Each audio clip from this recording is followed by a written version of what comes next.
On the 4th of September, in the year 476, a teenage boy took off a purple robe and handed it to a soldier. He was the last Roman emperor in the West. Almost nobody wrote it down. Almost nobody thought it mattered. To understand how the greatest empire in human history ended with a shrug, you have to see what it once was. 300 years before that boy surrendered his title, the Roman Empire stretched from the rain-soaked frontier walls of northern Britain to the sands of the Sahara, from the Atlantic coast of Portugal to the headwaters of the Tigris.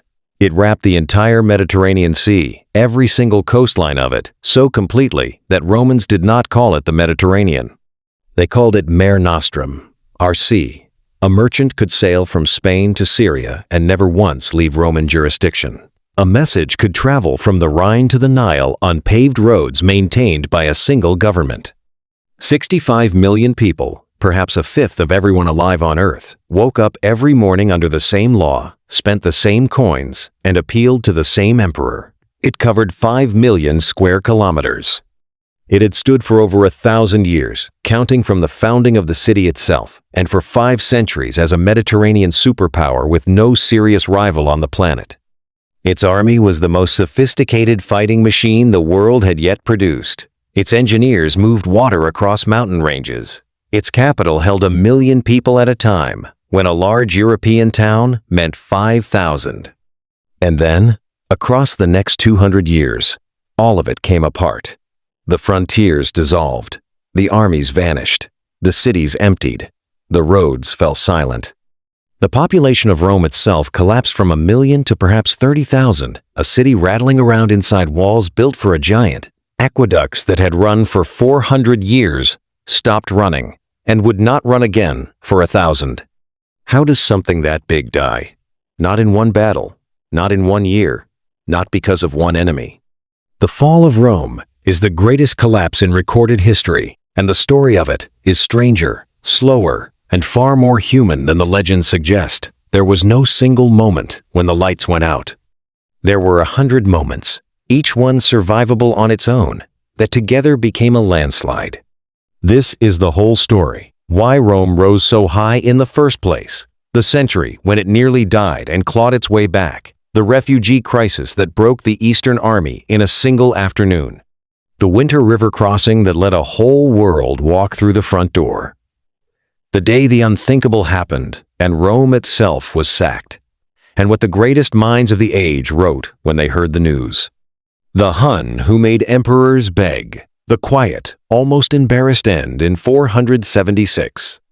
And the question that historians have been arguing about ever since, which is whether Rome fell at all or simply changed its name and kept going for another 1,000 years. If you are enjoying this so far, take a second to hit the like button, because it genuinely helps this channel reach more people who love this kind of history. And subscribe if you want more full-length documentaries like this one. And I want to hear from you on this, because historians have argued about it for 16 centuries and never agreed. Before we go any further, tell me in the comments what you believe actually killed Rome. Was it the barbarians at the frontier, the money, the plagues, the endless civil wars, or something nobody talks about? Leave your answer below and see whether the rest of this story changes your mind. Before the fall, though, the rise. Because you cannot understand why the machine broke unless you understand what made it work. Rome did not conquer the Mediterranean because Roman soldiers were bigger or braver than anyone else. Plenty of their enemies were both. Rome conquered the Mediterranean because of 3 things almost nobody else had: a system, a road network, and a peculiar genius for absorbing the people it defeated. The system was the legion, not simply an army, but an institution, a machine for turning farm boys into engineers who could kill. A Roman legion of the early empire numbered around 5,000 men, organized into 10 cohorts, each cohort into centuries. Each century commanded by a centurion who had come up through the ranks and who could be relied upon to hold a line when everything went wrong. The legionary carried a heavy javelin, a short stabbing sword, a curved shield, and a pack of tools that mattered just as much. He did not simply march and fight, he built. At the end of every day on campaign, the legion stopped early and dug a fortified camp with a ditch and a rampart, and gates and streets laid out in the same pattern every single time, so that a soldier who had served in Syria could walk into a camp in Britain and find his way to the commander's tent in the dark. That obsessive standardization was the real weapon.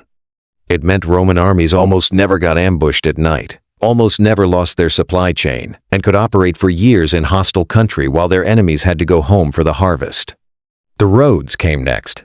More than 80,000 kilometers of paved highway, some of it still in use 2,000 years later. Roman roads were not built for merchants, though merchants used them. They were built so that legions could move faster than rebellions could spread. A revolt in Gaul that would have taken a season to reach in any earlier age could now be met in weeks.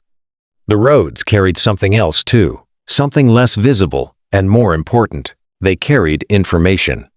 A courier system with relay stations meant that an emperor in Rome could learn what had happened on the Danube in a matter of days and could send back orders that arrived while the situation was still recognizable.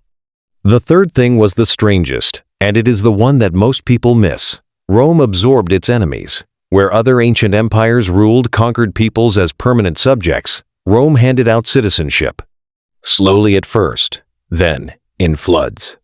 A Gaul whose grandfather fought Julius Caesar could serve in the Roman army, retire with land, and see his own son sit in the Senate. By the year 212, an emperor extended citizenship to nearly every free inhabitant of the empire. There were emperors born in Spain, in North Africa, in the Balkans, in Syria. The empire was not a nation that ruled foreigners. It was an idea that anyone could join, and that idea was the glue that held 5 million square kilometers together for centuries. For roughly 200 years, from the reign of Augustus to the death of Marcus Aurelius, this arrangement produced something the world had never seen and would not see again for a very long time. Historians call it the Pax Romana, the Roman peace. It was not peaceful everywhere, and it was certainly not peaceful for the people on the wrong end of a conquest.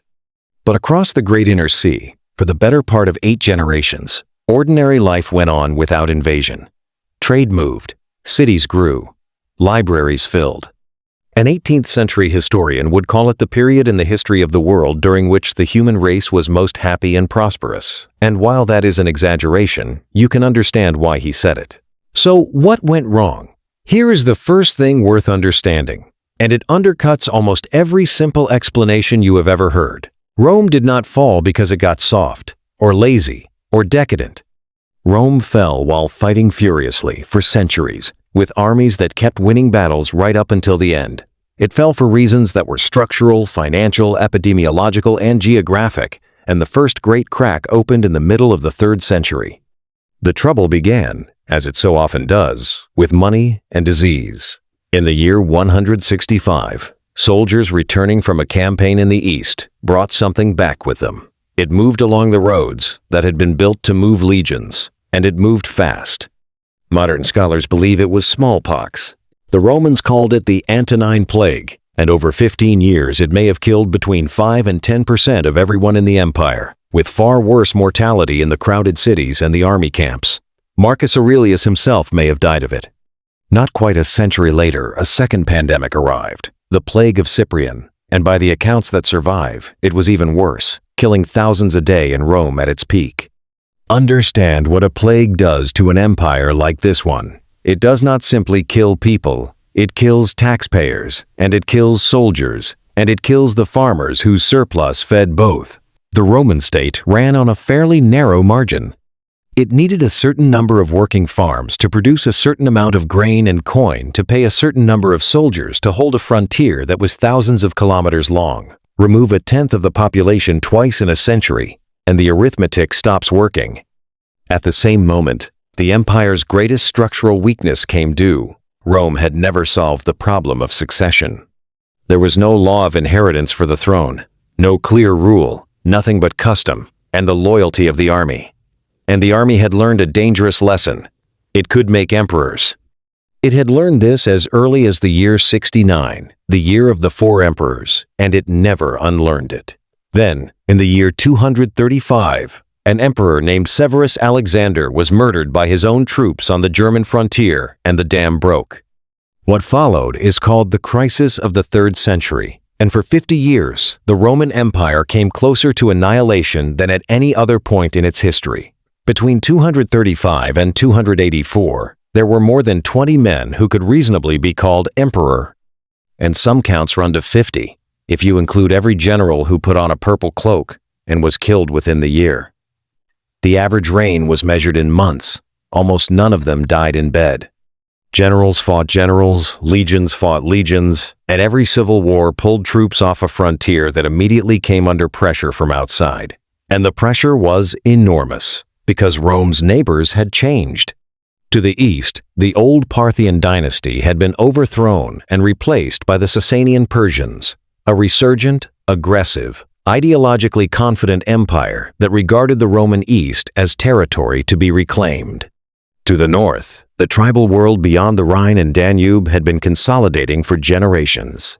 The small war bands Julius Caesar had fought were gone, replaced by large confederations with names Romans would come to dread: the Alemanni, the Franks, and above all, the Goths. In the year 251, the Goths, under a king the Romans called Sneva, came south across the Danube in force, sacked cities in the Balkans, and loaded themselves with plunder and captives. The Emperor Decius, a hard, capable, deeply traditional Roman, moved to cut them off before they could carry it home. He caught them near a place called Abritus, in the marshland of what is now northeastern Bulgaria, and there he made the last mistake of his life. The Roman force had already won an engagement, and the Goths were withdrawing through boggy ground that Sneva knew, and Decius did not.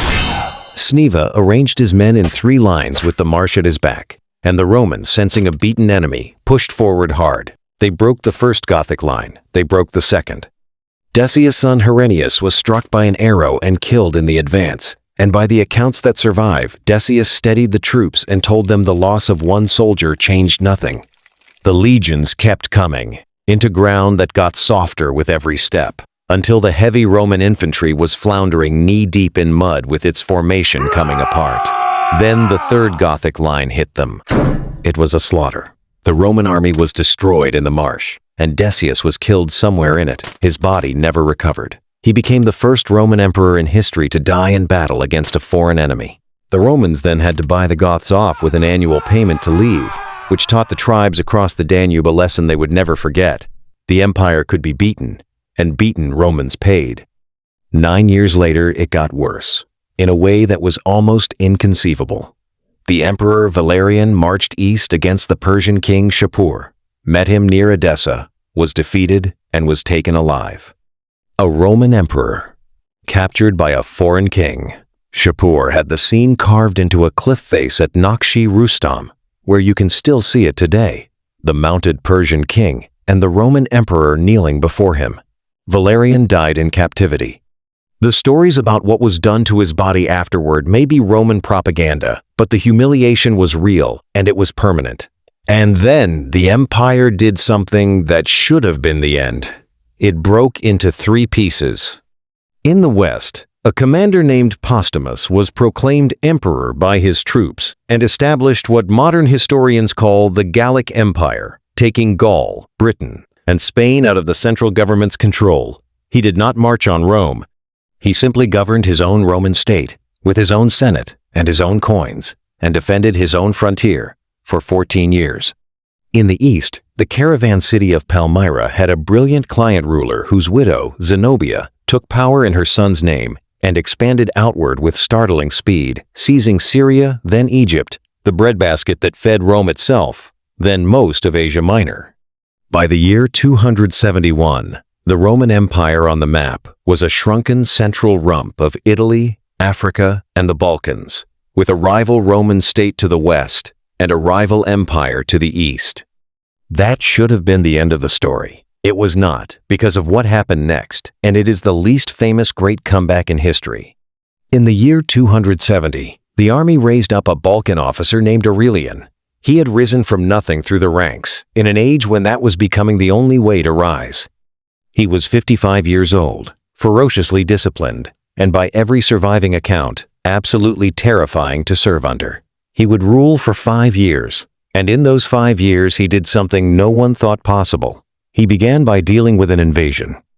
A confederation of Juthungi, Alemanni, and Marcomanni had poured into northern Italy, and Aurelian met them at Placentia and was beaten, badly, in an ambush that briefly opened the road to Rome. The panic in the city was total. Aurelian regrouped, caught the invaders strung out along the roads at Fano and then at Pavia, and destroyed them piecemeal. Then he did something that tells you exactly how frightened Rome had become.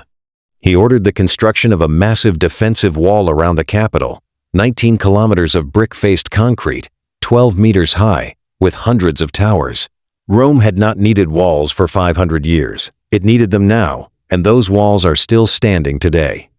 With Italy secure, he turned east and moved on Palmyra with a speed that caught Zenobia completely unprepared.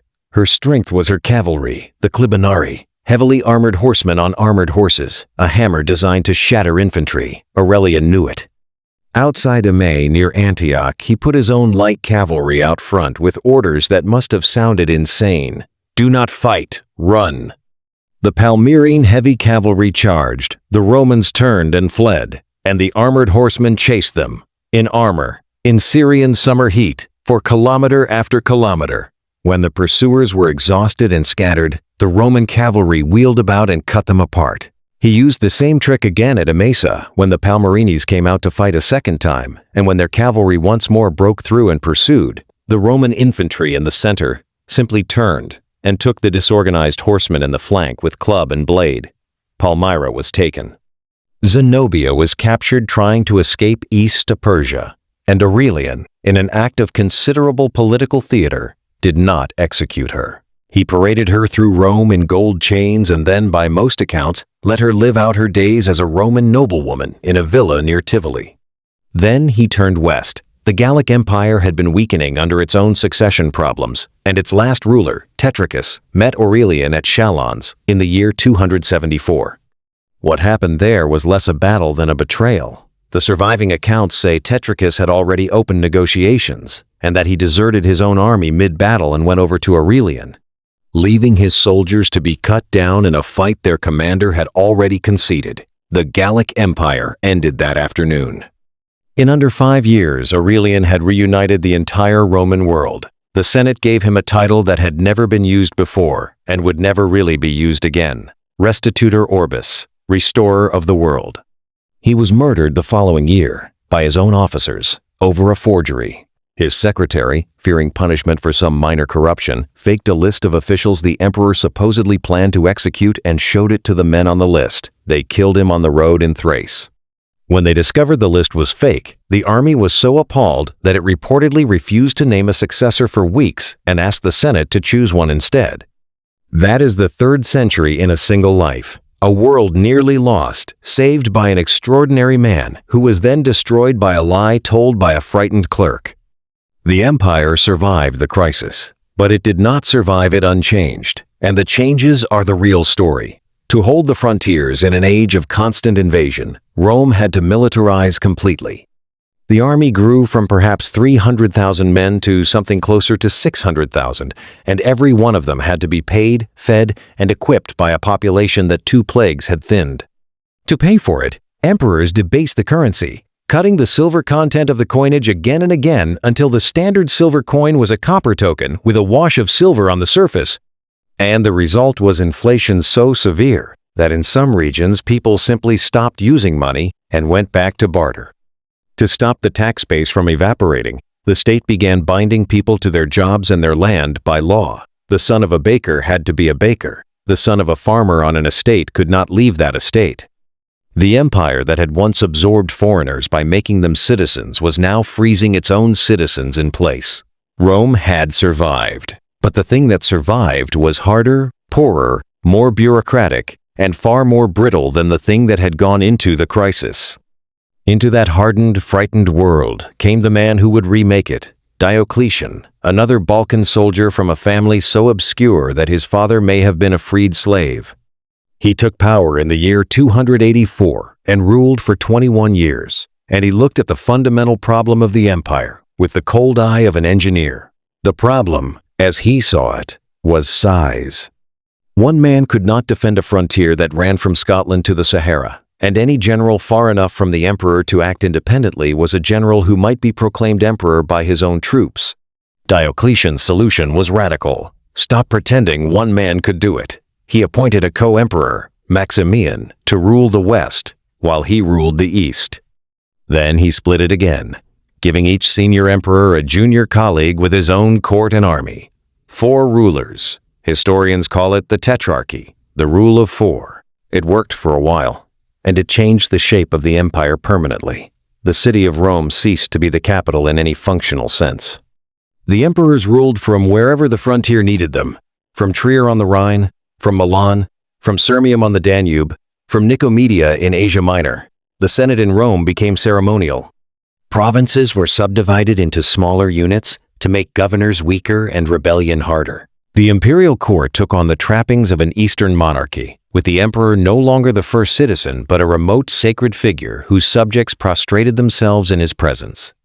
Diocletian also tried to fix the economy by decree, issuing an edict that set maximum prices for over 1,000 goods and services with death as the penalty for exceeding them. Merchants withdrew goods from the market rather than sell at a loss. Shortages followed, and the edict was quietly abandoned.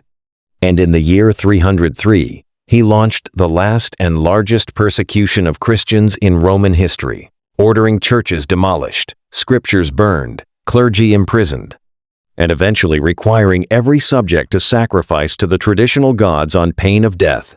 It failed completely. Within a decade, the empire would have a Christian emperor. Then, in the year 305, Diocletian did the most astonishing thing of his entire reign. He retired, voluntarily. He abdicated, forced his co-emperor to abdicate alongside him, and went home to a palace on the Dalmatian coast to grow vegetables, the only Roman emperor ever to step down and walk away. When he was later begged to return and restore order, he is supposed to have replied that if they could see the cabbages he had grown with his own hands, they would not ask him to trade that for power, because the Tetrarchy, of course, immediately collapsed. It had solved the problem of governing the empire while failing utterly to solve the problem of succession, and within a year the 4 rulers were at war with each other. Out of that war came a man from the Balkans whose father had been one of the Tetrarchs, a soldier of 30-something with an eye for the decisive moment, and his name was Constantine. By the year 312, Constantine controlled Britain, Gaul, and Spain, and his rival Maxentius held Italy and Rome itself with a larger army and the protection of Aurelian's enormous walls. Constantine did the aggressive thing. He crossed the Alps in the spring with perhaps 40,000 men, took Susa by storm, smashed a heavy cavalry force outside Turin by opening his line to let the armored wedge ride through, and then closing on it from both sides with iron-tipped clubs, and drove south down the peninsula until he stood before Rome in late October. And then Maxentius came out. This is the part that never made sense to Roman commentators, and still puzzles historians. Maxentius had walls that had never been breached, supplies, and time. All he had to do was wait. Instead, on the 28th of October, he marched his army out of the city and across the Tiber to fight in the open, with a river at his back, and only a hastily assembled pontoon bridge beside the broken stone crossing at the Milvian Bridge to retreat over.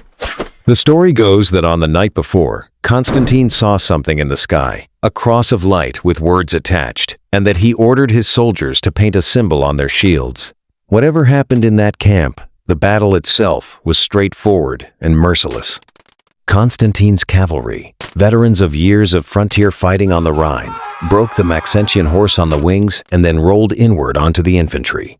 Maxentius's line, with no room to maneuver and the water behind it, buckled.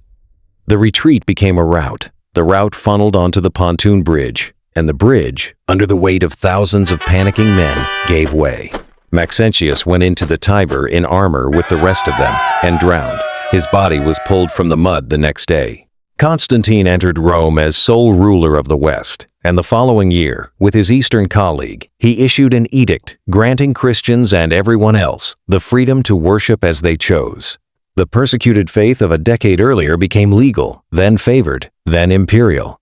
Constantine went on to defeat his last rival and rule the entire empire alone. And in the year 330, he founded a new capital in the east, on the Bosphorus, at the strategic hinge between Europe and Asia, and named it after himself, Constantinople. Remember that city. Its walls will matter more to this story than any other structure in the ancient world, and it will still be Roman when everything else is gone. For most of the 4th century after Constantine, the empire held. It was divided administratively between East and West. More often than not, it fought several vicious civil wars, and it argued about Christian doctrine with an intensity that modern people find hard to imagine. But the frontiers held, the armies were paid, the system worked, more or less, and a Roman in the year 370 would have had no particular reason to think the world was ending. Then, out on the grasslands north of the Black Sea, in a place no Roman had ever seen and few had ever heard of, something happened that would kill the Western Roman Empire. Nobody knows exactly what set them moving. Some historians point to a catastrophic drought on the Central Asian steppe, evidence for which shows up in tree rings from the region. Others point to the internal politics of the nomadic world. What is certain is that in the 3rd quarter of the 4th century, a people the Romans called the Huns came west out of the steppe, and everything in front of them began to run. The Huns were unlike any enemy the Roman world had faced. They were horse nomads whose children learned to ride before they could properly walk, and whose composite bows could kill at ranges Roman infantry found genuinely unfair. They did not besiege and they did not hold ground in the early years. They rode, shot, withdrew, and rode again, and they moved with a speed that made conventional armies look like they were standing still. Ammianus Marcellinus, the last great Roman historian and a former soldier who knew what he was describing, wrote about them with a kind of appalled fascination as men who seemed glued to their horses, who ate and slept and held councils in the saddle. First, the Huns overran the Alans on the steppe. Then they fell on the Greuthungi, the Eastern Goths, and shattered their kingdom. Their aged king killed himself. His successor died fighting. The survivors ran west, into the territory of the Thervingi, the Western Goths, and pushed them against the one barrier that could not move, the Danube, and the Roman Empire on the other side of it. In the year 376, an enormous mass of Gothic refugees appeared on the northern bank of the lower Danube and asked for asylum, not as invaders, as refugees. They had women and children and old people and everything they owned in wagons behind them, and behind that, somewhere out in the dark, the Huns. Their leaders, Fritigern and Alavivus, sent envoys to the Emperor Valens with an offer that on paper was excellent for Rome. Let us cross, give us land, and we will farm it and serve in your armies. Valens said yes, and it was not a foolish decision. Rome had settled barbarian groups inside the frontier before, many times, and it had usually worked. Manpower was the empire's chronic shortage, and here was manpower asking to be let in. He set 2 conditions. They would surrender their weapons, and they would hand over their children as hostages to be educated in the empire. Then Rome botched it, catastrophically, in a way that is painful to read about even now. The crossing itself was chaos. Nobody knows how many came over, and ancient estimates of 200,000 are certainly too high. But it was tens of thousands of people ferried across a wide river in boats and rafts and hollowed logs over days and days, and people drowned. On the Roman side, the officials responsible for receiving them, a pair of commanders named Lupicinus and Maximus, saw not a crisis to be managed, but an opportunity to be exploited.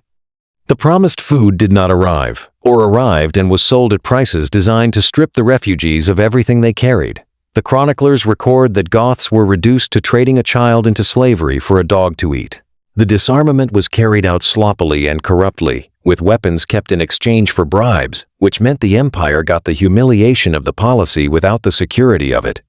By the spring of 377, the Goths were starving, armed, and enraged, and a Roman attempt to murder their leaders at a banquet turned the crisis into open war. The Goths broke out into Thrace and began systematically stripping the countryside, joined by escaped slaves, miners, and local peasants who had reason enough of their own to hate the imperial tax collectors. For a year, the Romans fought them to a bloody draw and tried to bottle them up in the Balkan passes. Then the Emperor Valens came west from Antioch with the Eastern Field Army to finish it, and his nephew Gratian, emperor in the west, marched east with reinforcements to join him. What happened next is the single worst day in Roman military history since Hannibal. On the 9th of August, in the year 378, Valens was camped near the city of Adrianople in Thrace. His scouts reported the Gothic force at around 10,000 men, an estimate that was wildly wrong. Gratian was days away with the Western army and sent word asking Valens to wait. Fritigern sent an embassy proposing terms, playing for time while his own cavalry, away foraging under Aetius and Saphrax, rode hard to rejoin him. Valens did not wait. Whether it was jealousy of his young nephew's recent victories, contempt for the size of the enemy, or the simple conviction that the Eastern army could handle a refugee horde, he took the field. His men marched roughly 13 kilometers in the August heat, in armor, without a proper meal, and arrived in the early afternoon in front of the Gothic position, which was a great circle of wagons drawn up on high ground, with all the Gothic families inside it. They then stood in the sun in formation for hours while negotiations dragged on. The Goths set fire to the dry grass and scrub in front of their position, and the smoke and heat rolled down onto men who had already emptied their water. Thirst became the defining experience of the Roman army that afternoon, and Fritigern knew exactly what he was doing. Then 2 Roman units on the right, apparently without orders, went forward and attacked the wagon circle, and at that moment, out of the hills, the Gothic cavalry came back. Aetius and Saphrax hit the Roman left flank at a full gallop, and the account that survives says they came down like a thunderbolt. The Roman cavalry on that wing was swept away. The infantry, packed together and pushing forward toward the wagons, suddenly had horsemen in its flank and rear, and the formation began to compress. Men were crushed so tightly that soldiers could not raise their arms to swing a sword or lift a shield. Ammianus describes the dust so thick that missiles arrived without warning, and describes men dying without room to fall. The Goths in the wagon circle came out and pushed from the front while the cavalry ground the flanks inward, and the Roman army stopped being an army and became a mass of trapped, exhausted, dehydrated men being killed where they stood. The line finally broke, and the survivors ran in the dusk. 2/3 of the Eastern Field Army died on that field, perhaps 20,000 men, along with 35 senior officers, the commanders of both the infantry and the cavalry, and the Emperor Valens himself. His body was never identified. One story says he was carried wounded to a farmhouse that the Goths, not knowing who was inside, burned with everyone in it. Ammianus, writing a few years later, called it the beginning of evils for the Roman Empire then and thereafter, and said no such slaughter had happened since Cannae. And here is what made Adrianople genuinely different from every other Roman defeat. Rome did not replace this army. The manpower, the training, the institutional memory of the Eastern Field Army was destroyed in an afternoon, and the state could not afford to rebuild it from citizens. From this point on, the empire hired more and more of its fighting from outside, in whole tribal contingents under their own leaders, and the distinction between a Roman army and a barbarian one began to dissolve. The man who picked up the pieces was Theodosius, a Spanish general's son recalled from retirement, and he did the only realistic thing available. In 382, he made a treaty with the Goths that gave them land inside the empire in the Balkans, exempt from taxes, self-governing under their own chiefs, in exchange for military service as allies. It was, from Rome's perspective, an unprecedented concession, an autonomous armed nation living permanently inside the frontier. Theodosius has been criticized for it for 1,600 years. It is not clear what else he could have done. Theodosius went on to become the last man to rule the entire Roman Empire, east and west, together. He got there by winning a civil war, and the last battle of it deserves a mention because of how strange it was. At the river Frigidus, in the Julian Alps in the year 394, Theodosius faced the western usurper Eugenius and his general Arbogast, in a fight that contemporaries understood as Christian emperor against a regime backed by the old pagan aristocracy of Rome. On the first day, Theodosius threw his Gothic allies at the enemy line, and perhaps 10,000 of them died, which some cynics noted solved 2 of his problems at once. On the second day, a violent local wind called the Bora came screaming down the valley into the faces of Eugenius's army, blinding them with dust, and, by several accounts, blowing their own arrows back at them. Theodosius attacked into the wind at his back and won. Christians across the empire took it as a verdict from heaven. Theodosius died 4 months later, in January of the year 395, and the empire was divided between his 2 sons, Arcadius, aged 17, in the east, and Honorius, aged 10, in the west. It had been divided many times before. This time, it never came back together. And of the two halves, the East got the better inheritance by an enormous margin. It had Constantinople, the richest and most defensible city in the world. It had Egypt and Syria, the wealthiest provinces. It had a shorter, more manageable land frontier. The West got Italy, Gaul, Spain, Britain, and North Africa, a longer frontier, a thinner tax base, and a 10-year-old emperor. The real ruler of the West for the next 13 years was a general named Stilicho, who was half Vandal by birth, married into the imperial family, and by any fair reading was the last man capable of holding the Western Empire together. His great antagonist was a Gothic leader with a genius for survival named Alaric. Alaric had fought for Rome at the Frigidus and watched his people used as expendable shock troops. He wanted what Gothic leaders would want for the next 50 years, a permanent home inside the empire, a formal Roman command, and grain and gold to keep his followers fed. When the empire would not give it, he took his army and marched. Twice, Stilicho ran him down. At Pollentia, on Easter Sunday in the year 402, Stilicho attacked while the Christian Goths were observing the holy day, a decision that some Romans found shameful and most found practical. The Romans broke into the Gothic camp and captured Alaric's own wife and the accumulated treasure of years of campaigning, though Alaric extracted his fighting men in good order. At Verona the next year, Stilicho caught him again and mauled him again, and again Alaric escaped. And the pattern of the Western Empire's last decades was set. Rome could still beat these people, but it could no longer destroy them, and every victory cost more than it was worth. Then came the winter of 406, and the night that broke open the West.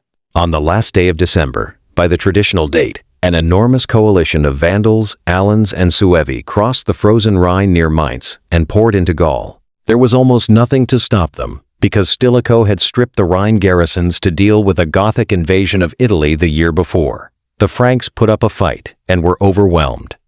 And then, instead of raiding and going home, these people simply kept moving deeper and deeper into the richest provinces of the Western Empire, sacking Mainz, Trier, Reims, Amiens, Arras, and Tournai. And after 2 years of that, they crossed the Pyrenees into Spain. The Rhine frontier, which Rome had held for 400 years, was gone. It was never restored.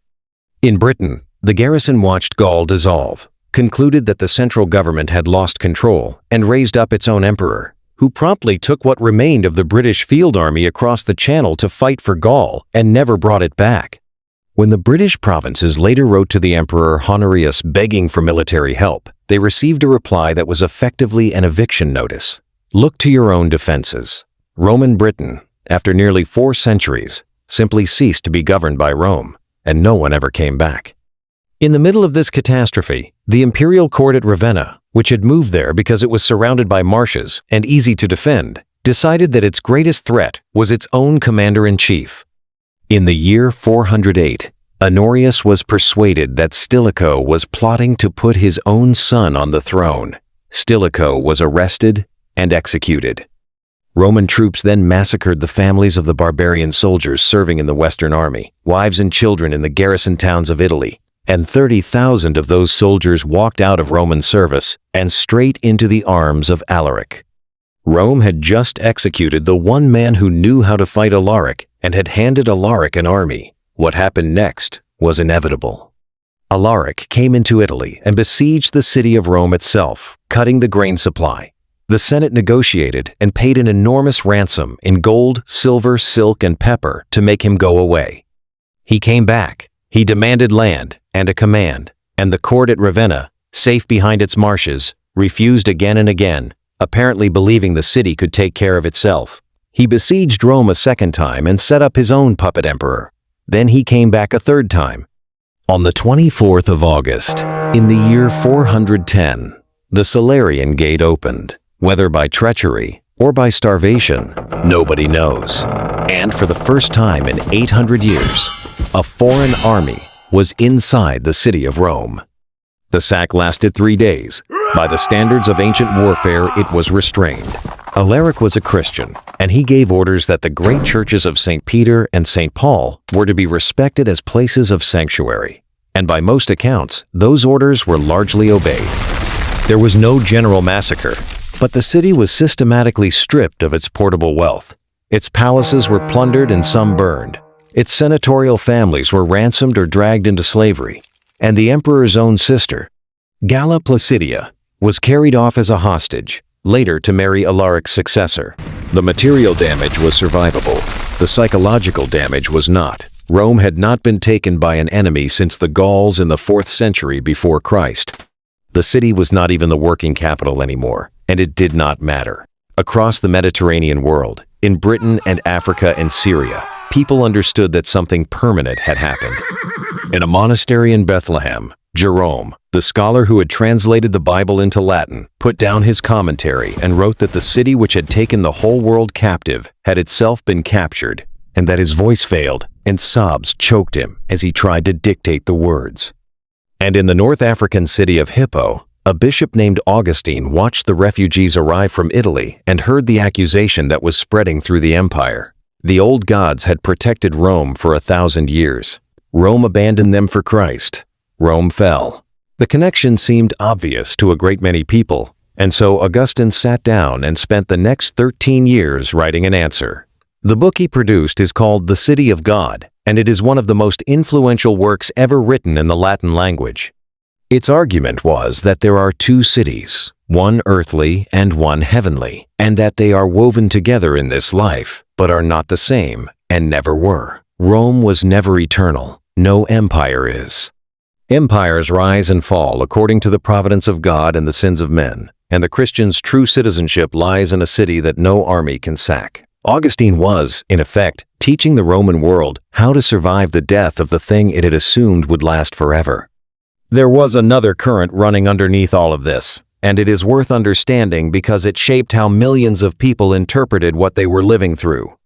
For generations, Christians reading the book of Revelation had seen in its imagery a portrait of Rome, the great city seated on 7 hills, the woman drunk with the blood of the saints, Babylon, the empire that had martyred them, and would itself be thrown down in a single hour.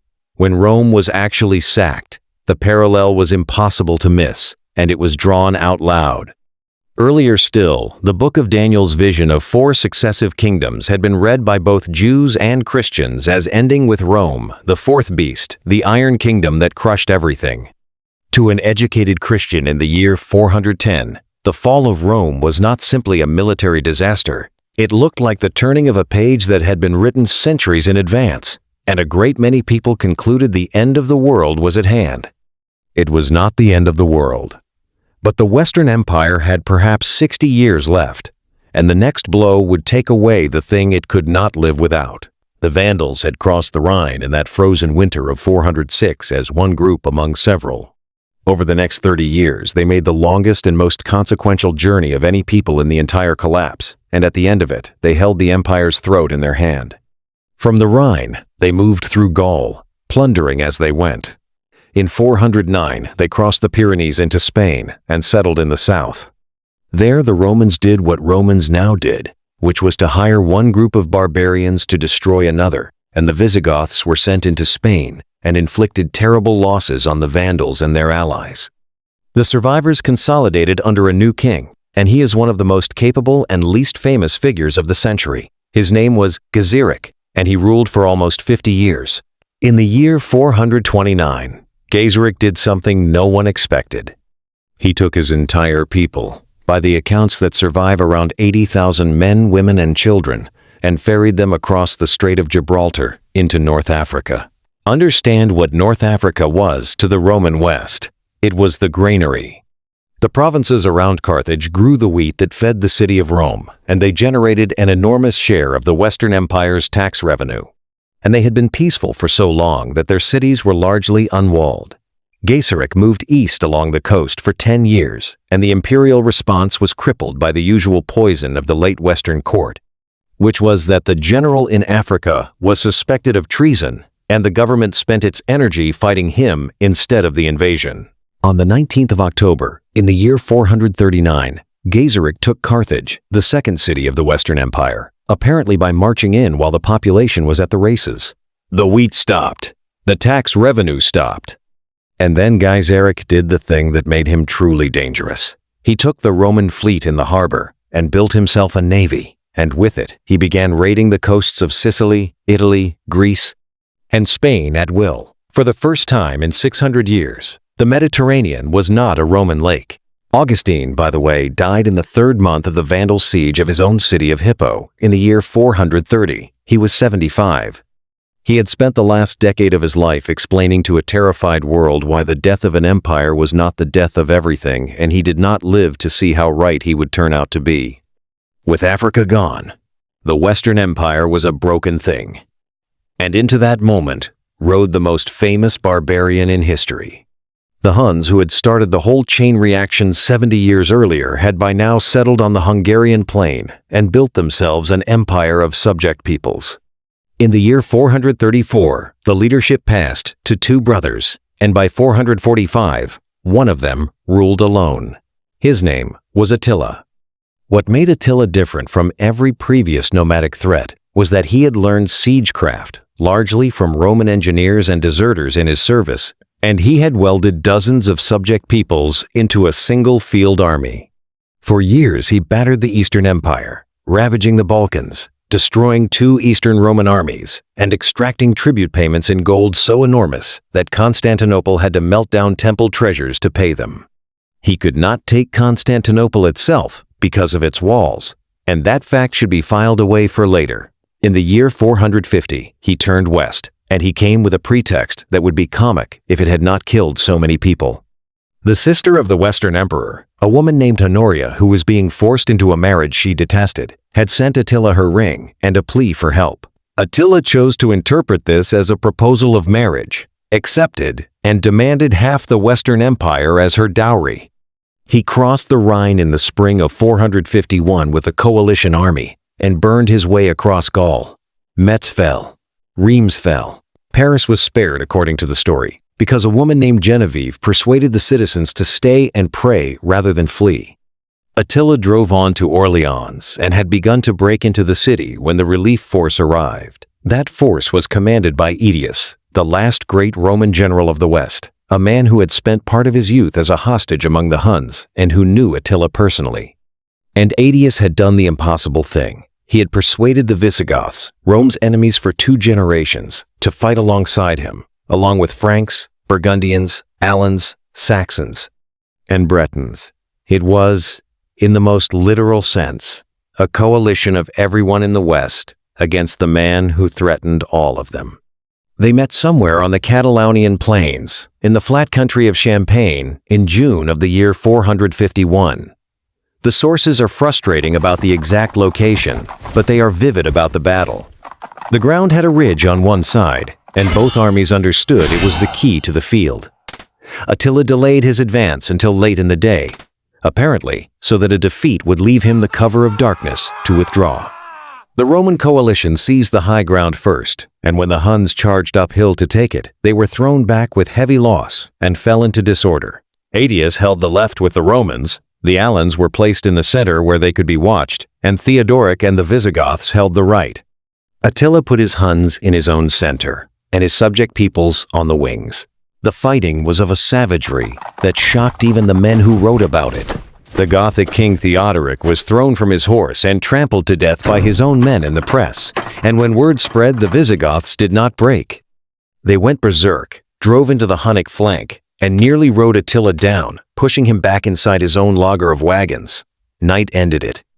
The chronicler Jordan says a stream running through the field was swollen with blood so that the wounded who crawled to drink swallowed gore. And while that is the kind of thing chroniclers say, the casualty figures the sources give, however inflated, describe a bloodbath. In the morning, Attila waited inside his wagons on a pyre of saddles, ready to burn himself rather than be captured. He was not attacked. Aetius, in a decision that has been argued about ever since, let him go. The most likely reason is coldly political. A destroyed Attila would leave the Visigoths without a counterweight, and Aetius needed his enemies to keep each other honest, so the Huns rode home. It did not save Aetius. The following year Attila came back, this time into Italy, and sacked Aquileia so thoroughly that refugees fleeing into the lagoons founded the settlement that would become Venice. He turned back before Rome, and Christian tradition credits Pope Leo, who met him on the road, though famine and disease in his army and Eastern Roman raids on his homeland were doing the persuading. In 453, Attila died on his wedding night, apparently of a hemorrhage, and his empire fell apart within 2 years as its subject peoples revolted. In 454, the Emperor Valentinian, persuaded that Aetius was too powerful, drew a sword and killed the general with his own hands in the palace. A courtier reportedly told him he had used his left hand to cut off his right. 6 months later, 2 of Aetius's loyal soldiers murdered Valentinian in a field outside Rome. The West now had no army worth the name, no Africa, no Britain, no Rhine frontier, and no competent leadership. In 455, Gaiseric sailed from Carthage, landed at the mouth of the Tiber, and sacked Rome a second time. Pope Leo again negotiated, this time securing a promise of no murder and no arson, and the Vandals kept to it while spending 2 full weeks methodically emptying the city of everything valuable, including the gilded roof tiles of the Temple of Jupiter and the treasures Titus had taken from Jerusalem 4 centuries earlier. There was one last real attempt. An emperor named Majorian, the last Western ruler with genuine ability, spent 4 years restoring order in Gaul and Spain and assembled a great fleet to invade Africa and take the granary back. The fleet was betrayed and destroyed at anchor near Cartagena in the year 460 before it ever sailed. Majorian was deposed and executed by his own general shortly after. A joint eastern and western expedition against the Vandals in 468 was the most expensive military operation of the century, and it was annihilated by Vandal fireships at Cape Bon while its commander dithered. After that, there was nothing left to try. For the last 20 years, the Western emperors were figureheads appointed and discarded by barbarian generals. And so, we come back to that boy in the purple robe. His name was Romulus, and he had been given the mocking nickname Augustulus, the little Augustus. He was perhaps 15. His father, a Roman officer who had once served as Attila's secretary, had put him on the throne. When the Germanic troops of the Italian army demanded land and were refused, their commander, Odoacer, killed the father and deposed the son. And then Odoacer did something that tells you everything about how the Western Empire actually ended. He did not make himself emperor. He gathered the imperial regalia, the diadem and the purple robe, and sent them to the emperor in Constantinople with a message. The West no longer requires a separate emperor. Your Majesty alone will suffice for both. He asked to govern Italy as a Roman official, and he issued coins in the Eastern Emperor's name. There was no last stand. There was no sack. The Senate kept meeting. The consuls kept being appointed. Life in Italy continued, and the man who wrote the most famous account of Rome's fall 1,300 years later noted, with astonishment, that contemporaries barely commented on it. The date, the 4th of September, 476, was assigned its importance by historians centuries afterward. To the people living through it, it was a change of management. Before we ask why it happened, it is worth asking what it actually felt like, because the story of an empire's fall is usually told through emperors and battles, and almost nobody in the Roman world was an emperor or fought in a battle. If you had been born in southern Gaul around the year 400, here is the life you would have lived. As a child, you would have grown up in a landscape of villas and vineyards and market towns that had known no invader for 400 years. Your family would have paid taxes to a government far away, complained about them, and gone on trading olive oil and wine and pottery with people 2,000 kilometers away whom they would never meet. You would have used coins minted by an emperor whose face you knew and whose name you could recite in a list going back generations. If you were literate, you read the same authors that a boy in Syria was reading that year. By the time you were 10, armies you had never heard of were burning cities you had heard of.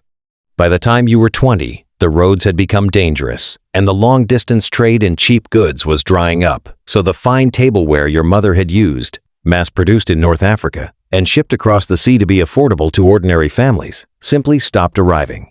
By the time you were 40, the tax collectors had been replaced by a Gothic king's men. The coins in circulation were old and clipped, and the villa on the hill had been fortified or abandoned. By the time you were 60, your grandchildren could not read the inscriptions on the monuments in your own town. That is the human shape of the fall, and archaeology sees it more clearly than any chronicle. Pottery is the tell. Under the empire, high-quality tableware made in a handful of enormous production centers was so cheap and so widely distributed that it turns up in the humblest farmhouses across the entire Mediterranean. That is what a functioning economy of scale looks like. In the century after the fall, that distribution network disappears layer by layer across the western provinces, and what replaces it is local, coarse, and handmade. Roof tiles vanish from ordinary buildings. Livestock get physically smaller. In Britain, the collapse is so complete that for a period there is effectively no pottery wheel in use at all. That is the strongest answer to the argument that nothing really changed, that this was simply a transfer of power between elites. For the aristocracy, it often was. A Gallo-Roman senator could keep his estates and his Latin and his poetry under a Frankish king, and many did. But the ordinary farmer, the potter, the shipper, and the town dweller lived through a genuine and measurable impoverishment that lasted centuries, and they lost something harder to name as well, which was the assumption that tomorrow would look like today.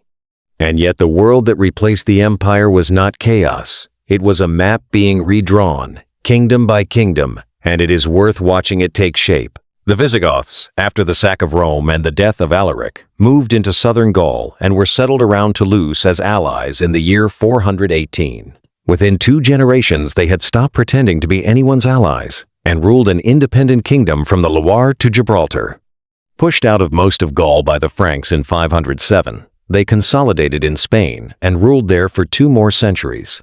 The Franks, in the north, did the thing that lasted longest.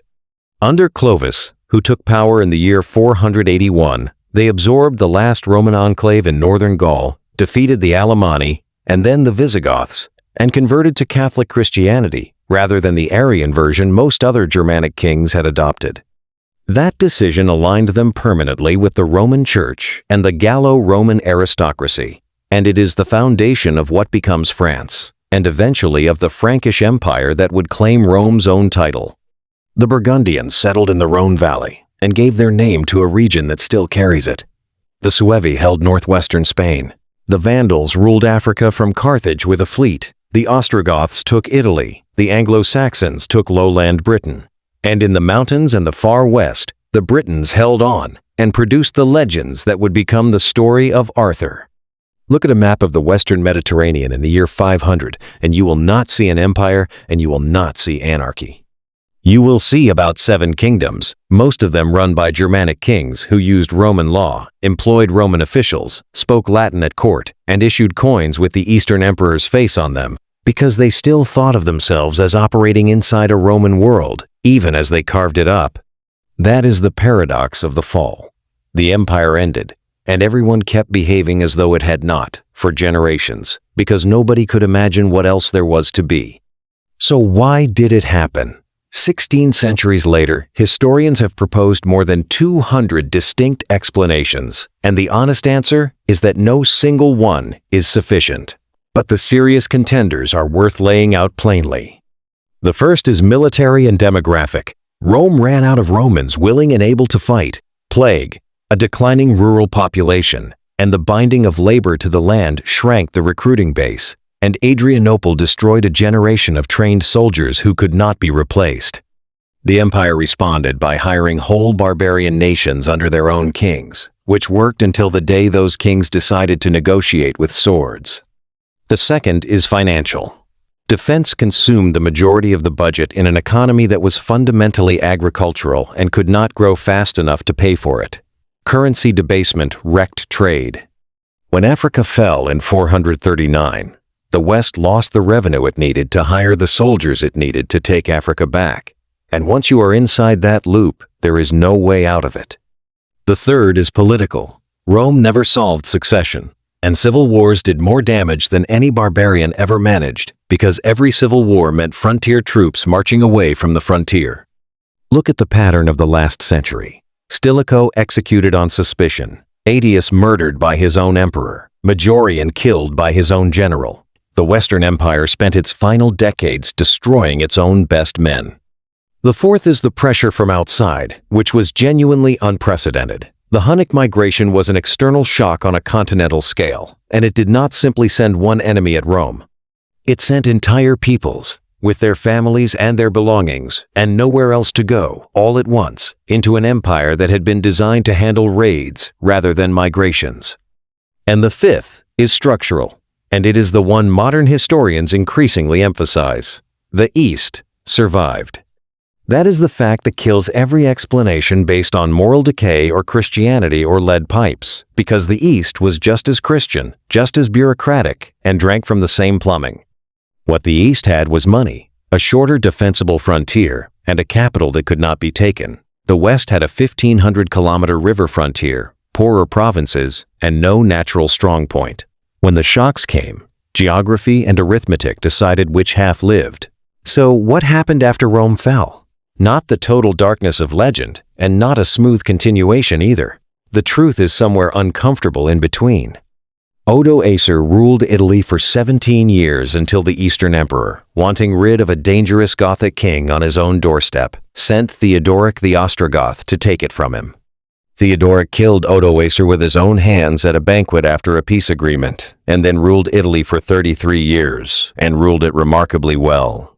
He kept Roman law, the Roman Senate, Roman administration, and Roman officials. He repaired aqueducts and public buildings. Under him, the philosopher Boethius wrote The Consolation of Philosophy while awaiting execution on a charge of treason, and that book would be one of the most read works in Europe for the next 1,000 years. Across the old western provinces, Roman structures did not vanish so much as they were inherited. The Franks took Gaul and became France. The Visigoths held Spain until the Arab conquest. The Anglo-Saxons took the lowlands of Britain, and there the break was sharpest.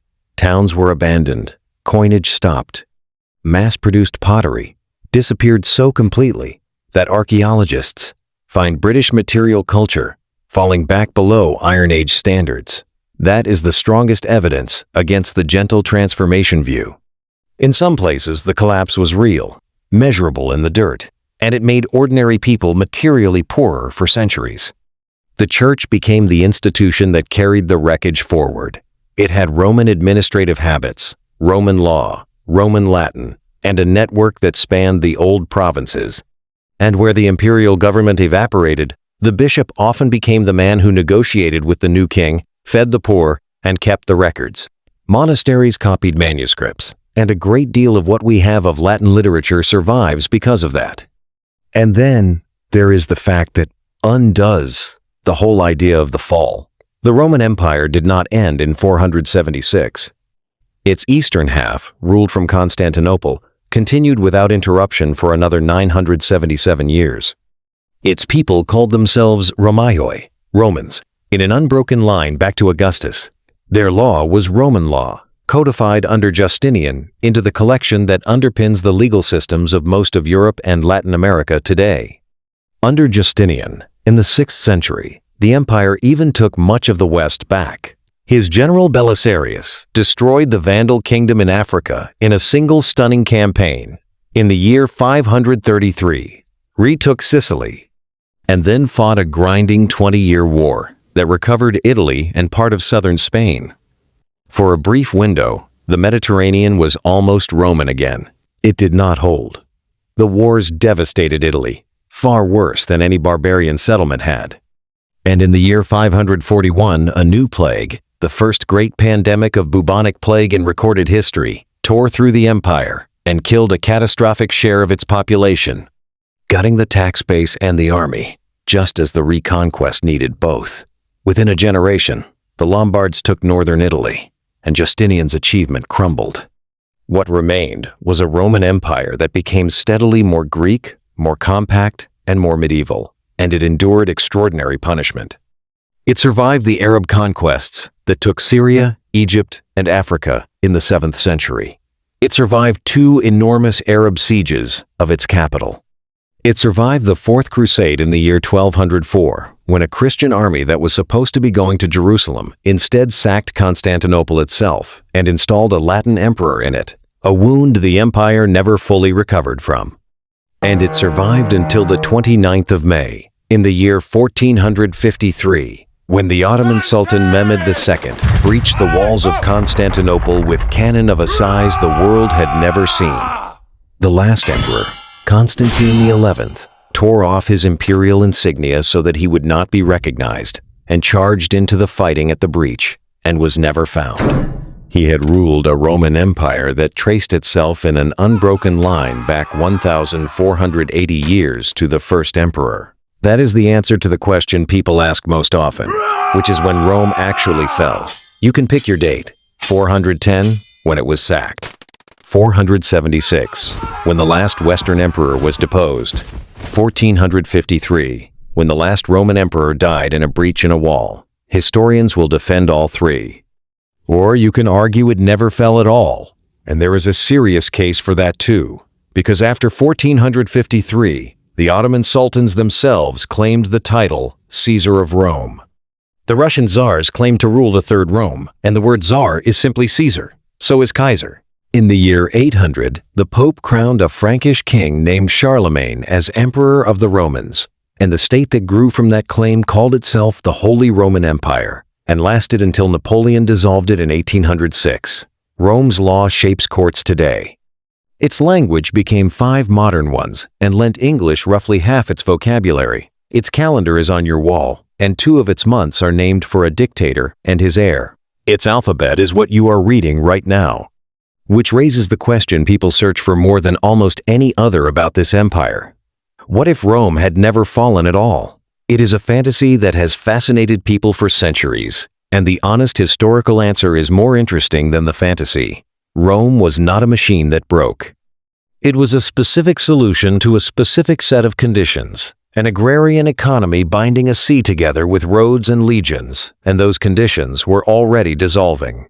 Even without the Huns, the West faced the same arithmetic: a frontier too long, a tax base too thin, and a succession system that guaranteed civil war.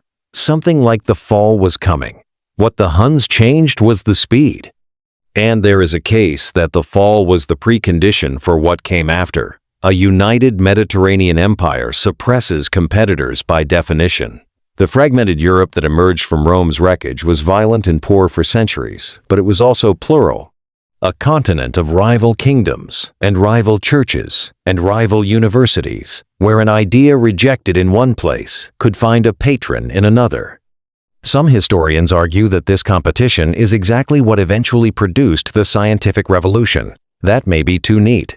But it is worth sitting with the possibility that the greatest catastrophe in Western history was also the thing that made the modern world possible. Here is what I keep coming back to. Every person in this story believed they were living in a temporary emergency.